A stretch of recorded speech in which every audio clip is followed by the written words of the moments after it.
Okay, so picture this, right? You're deep into a big project at work. The clock's ticking, the pressure's really mounting. And well, despite everything you're doing, things just aren't planned. They're not going to plan. Maybe some software crashed or, I don't know, a key team member is out sick. So now you've got that tricky conversation. How do you actually go to your boss and ask for more time? Not just listing the problems, but like managing the whole situation. And your image. That's really our mission today on the deep dive. We're going to unpack a real-world scenario about asking for an extension. We'll get into the language, the dynamics behind that conversation. The idea is to give you some, practical insights for when you have to navigate this kind of thing. Exactly. And our source material for this, it gives a really fascinating kind of detailed look at how people actually do this, how they ask for extensions. It looks at the words they use, but also that really crucial difference between giving good reasons versus what might just sound like, well, excuses. We've sort of boiled down the main points from a real dialogue so you get a quick shortcut to understanding this specific challenge. Let's dive in. Okay, let's set the scene then. Our main example today centers on someone named Casey, and she's putting together photos for a press kit. Right. And maybe not everyone knows what that is. Our source explains a press kit is basically a package. Usually the marketing department puts it together. It's got like good photos, logos, info about the company. The whole point is to have something ready for newspapers or magazines, If they want to write an article, it makes it easy for them. Helps control the message. Got it. So Casey's task. But things get complicated for her pretty quickly. She realizes she needs to ask for an extension on her deadline. Because basically things are delayed. Yeah. And this is where it gets tough, right? For anyone in that position. Absolutely. And Casey has a whole list of reasons for the delay, specific ones. First, she apparently had a really hard time booking the photographer she needed, just couldn't get it scheduled easily. Then her colleague, Michael, he was out sick unexpectedly for 3 weeks, so she couldn't get him in the photos as planned. And then kind of the kicker, the design team somehow lost all the existing files, which meant Casey had to basically redo a whole chunk of the photo work. Wow. Okay, that's Whoa. quite a list. Yeah. A real string of bad luck. I'm curious, though, does the source talk about how a boss might hear that? Yeah. Like, do they see genuine problems or just justifications? Yeah. Because Casey's boss, apparently not very sympathetic. Right. The reaction was pretty stark, wasn't it? Like, Yeah. not looking for excuses, just wants it finished on time. Yeah. And emphasizing they don't want to put this off any longer. Need the photos ASAP. Sounds like hitting a brick wall. That's precisely the tension, isn't it? The source really highlights this. From Casey's view, these are real, legitimate problems, but the boss's reaction, it immediately flags a perception gap. For a boss, a deadline isn't just some date on a calendar, it's a commitment. It affects other work, other people, and, well, trust, really. So when they hear a list of reasons, even valid ones, but maybe without a clear solution presented alongside, yeah, it can easily sound like making excuses. That makes sense. And it leads us right into the key language the source pulls out, starting with that word you just used, deadline. Beyond just being the final date. What's its significance here? Well, everyone kind of gets what a deadline is, the cutoff point. But our source points out the psychological weight, the professional weight of them. They're not random dates. They drive things forward. They help allocate resources, and they impact how reliable an organization or even just a person seems. That's why asking for an extension needs to be handled so carefully. You're asking to change that commitment. You're potentially messing with that chain of trust. Right. And when you can't meet that commitment, that deadline, that's when you need the extension. What's the nuance around asking for one? So if you see you're going to miss the deadline, yeah, you ask for an extension. But it's not just saying, I need more time. It's about managing expectations proactively. The source suggests it's really an opportunity, not just admitting you're late, but showing you're still owning it, still solving the problem. It's like proposing a new commitment, a revised plan, rather than just highlighting the failure. Okay, that's a good way to put it. Then there's the phrase Casey used when she started explaining things. Ran into problems.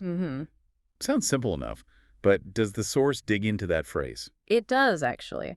Ran into problems just means you encountered unexpected difficulties, right? Like, we ran into a storm on the way home, or I ran into some trouble with my computer. Simple enough.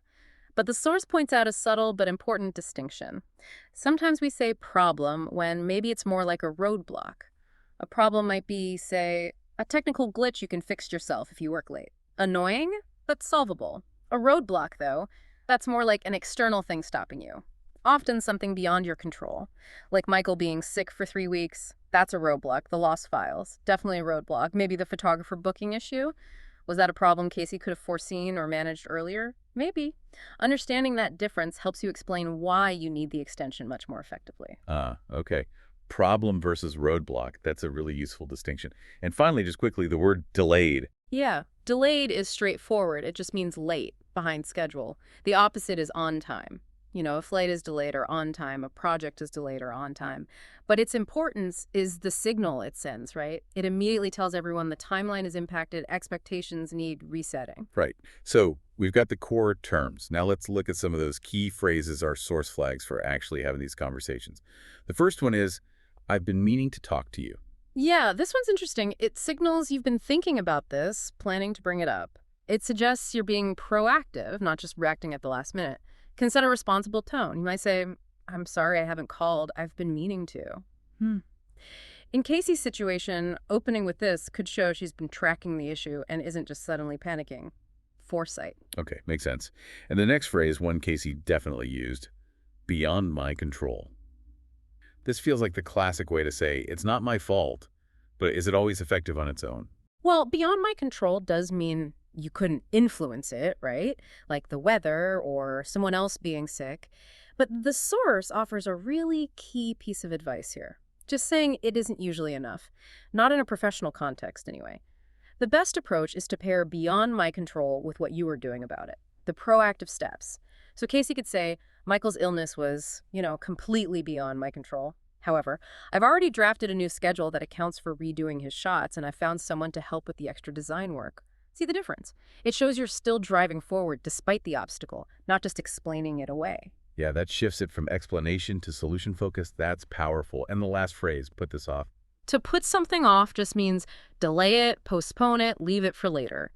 When Casey's boss says they don't want to put this off any longer, that's a strong signal. It says, enough delays, we need this now.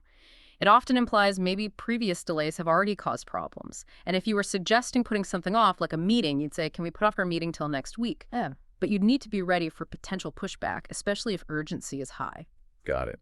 So let's circle back to Casey's situation. The source asks, essentially, were Casey's reasons good? But maybe more importantly, how should she have presented them to avoid that excuses perception? Yeah, the source lays out those two sides clearly. On one side, you look at the list photographer problems, sick colleague, lost files, and think, yeah, that's tough. A lot of that wasn't her fault, genuine external issues. But then you see the boss's reaction, and you realize they might just hear making excuses.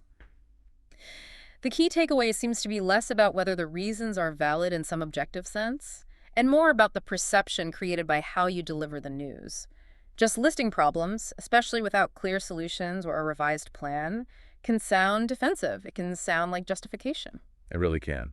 It makes me think of, the silly excuses kids use. Completely unrelatable to work, but like my dog ate my homework, or I don't know, my cat did it, or even I was abducted by aliens. Right. We all know those. We instinctively recognize that line between a real reason and something that just sounds like an excuse, even if it's funny. Casey's reasons were obviously much more real than a homework-eating dog, but the challenge is making sure they don't land the same way. Exactly. And the lesson there, drawing from the source, is about the framing. When you present legitimate reasons for a delay, you need to acknowledge the impact, sure, but then quickly pivot to what you have done, what you will do next. Focus on the path forward. It becomes less about dwelling on the problem and more about showing you're actively managing the solution, even when stuff is genuinely beyond your control. Okay, so wrapping this up, what does this deep dive mean for you, the listener? Well, we've walked through the language, the phrases, but also the strategy behind these tough conversations about deadlines and needing more time. Hopefully you've got not just the words, but a clearer picture of how to frame your situation, manage those expectations, and keep that trust intact. And that really brings us to a final thought, something for you to consider. When you are facing a genuine delay, something really is beyond your control. What's the art, the skill in explaining that? How do you convey the reality of the obstacle, but also your absolute commitment and responsibility for finding the way forward? How do you make sure it lands as responsible problem solving and not just an excuse?